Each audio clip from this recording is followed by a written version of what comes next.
कहते हैं कि दोस्ती और दुश्मनी लोगों के बीच में स्थायी हो सकती है, यानी कि हमेशा तक आपका कोई दोस्त या दुश्मन रह सकता है, लेकिन देशों के बीच में नहीं। वहां पर अस्थायी होती है। देश लगातार अपने हितों के हिसाब से दोस्त और दुश्मन बदलते हैं। और आज रूस और राष्ट्रपति पुतिन ने भारत और भारतीयों के सामने इसे साबित खुद ही कर दिया है, वो भी प्रॉपर सबूत के साथ। कैसे?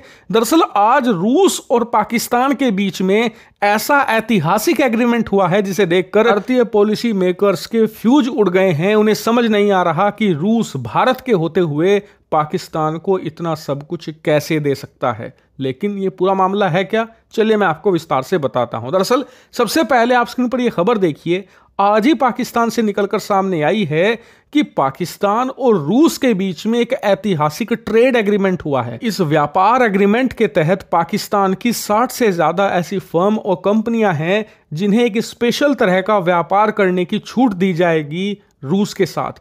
रूस इन 60 से ज्यादा फर्म और कंपनियों को अपने देश में बार्टर डील करने देगा। बार्टर डील बहुत ही खास तरीके का व्यापार होता है, जहां पर आम व्यापार में आप पैसे देते हैं, सामान लेते हैं, या फिर आप अपना सामान बेचते हैं और उससे जो कमाई होती है उसे अपने देश लेकर आते हैं। ये नॉर्मल तरीके का व्यापार है। लेकिन बार्टर डील बिल्कुल डिफरेंट है। बार्टर डील में होता यह है कि आप किसी देश को सामान के बदले पैसे नहीं देते, उसके बदले सामान खरीदते हो। एग्जाम्पल के लिए पाकिस्तान में फुटबॉल का मैन्युफैक्चरिंग वर्ल्ड में सबसे ज्यादा होता है और रूस में सबसे ज्यादा फुटबॉल खेला भी जाता है। तो पाकिस्तान क्या करेगा कि अपने देश में फुटबॉल का निर्माण करके उन्हें रूस में बेचेगा, लेकिन इसके बदले रूस पाकिस्तान को पैसे नहीं देगा, बल्कि पाकिस्तान को जो जरूरत होगी वो दे देगा। उदाहरण के लिए इन्हें अनाज की बहुत ज्यादा जरूरत पड़ती है और रूस में भारी मात्रा में उत्पादन भी होता है, तो वो फुटबॉल के बदले में अनाज बेच देंगे पाकिस्तान को। ये मैंने आपको एक एग्जांपल दिया।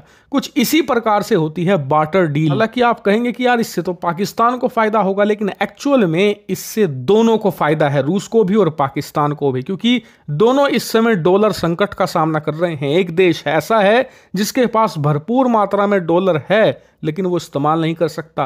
दूसरा देश इस्तेमाल कर सकता है भरपूर, लेकिन उसके पास चवन्नी भी नहीं है। जी हाँ, जैसे कि रूस के पास डॉलर बहुत हैं, 600 बिलियन डॉलर से ज्यादा है, लेकिन इन्हें स्विफ्ट पेमेंट सिस्टम से बाहर किया गया है, इसीलिए वो एक भी डॉलर का पेमेंट किसी दूसरे देश को नहीं कर सकते।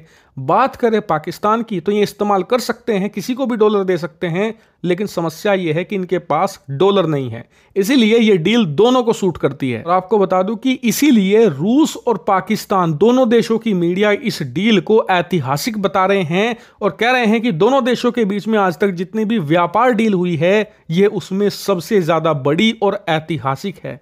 ऐसा इसलिए क्योंकि इसी डील को आधार बनाकर एक और ऐतिहासिक डील करने की तैयारी में है रूस और पाकिस्तान। दरअसल जिस प्रकार से भारत और रूस के बीच में एक INSTC नाम के कॉरिडोर को बनाने का यहां पर एग्रीमेंट है, INSTC मतलब international north south corridor, screen पर आप मैप में देख सकते हैं, यह रूस से शुरू होगा और भारत तक ईरान के होते हुए पहुंचेगा।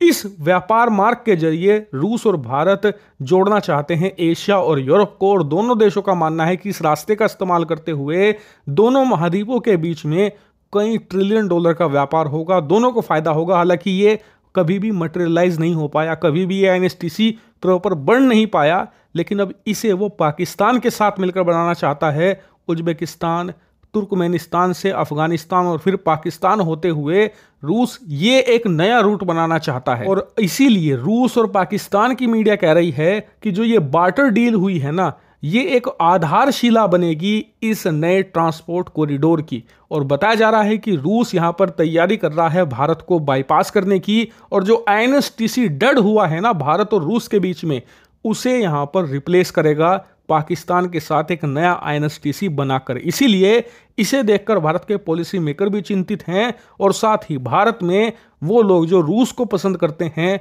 वो भी कहीं ना कहीं टेंशन में है कि व्लादिमीर पुतिन आखिरकार करना क्या चाहते हैं।